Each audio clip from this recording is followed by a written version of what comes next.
তুই বারুদের ফুলকি মুছে দিবি নিষেধের কালিমা রুখে দাঁড়াবা।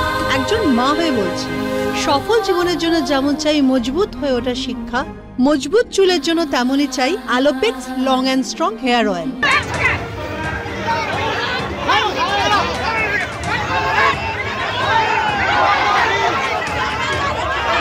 যে ছবি আপনারা দেখতে পাচ্ছেন, আরজিকর কাণ্ডের প্রতিবাদে নন্দীগ্রামের থানা ঘেরাও বিজেপি।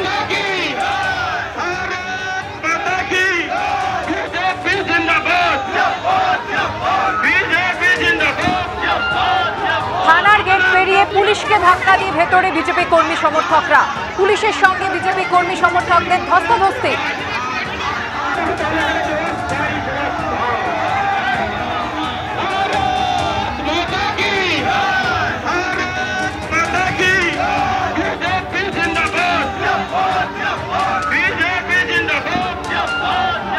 বিটন চক্রবর্তী আমাদের প্রতিনিধি এই মুহূর্তে রয়েছেন টেলিফোন লাইনে। বিটন, যে পরিস্থিতি হয়েছে আমরা দেখতে পাচ্ছি যে গেট একেবারে ধাক্কা দিয়ে খুলে পুলিশ কর্মীদের ধাক্কা দিয়ে বিজেপি কর্মী সমর্থকেরা তারা ঢুকে যাচ্ছে, একেবারে ধস্তাধস্তির পরিস্থিতি। একদম সুপর্ণা, তুমি জানো যে গতকালই রাজ্যের বিরোধী দলনেতা শুভেন্দু অধিকারী তিনি কিন্তু ঘোষণা করেছিলেন যে আজকে আরজিকর কাণ্ডের প্রতিবাদে রাজ্যের প্রত্যেকটা থানাতে কিন্তু বিক্ষোভ কর্মসূচি করা হবে।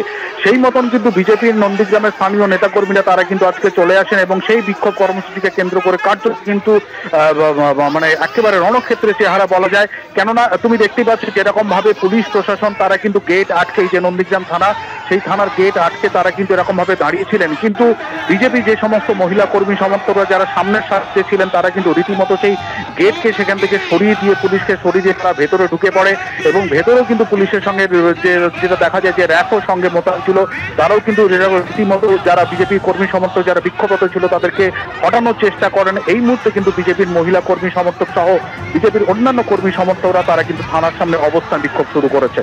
তো কন্যা, তুমি আমাদের সঙ্গে থাকো বিটন।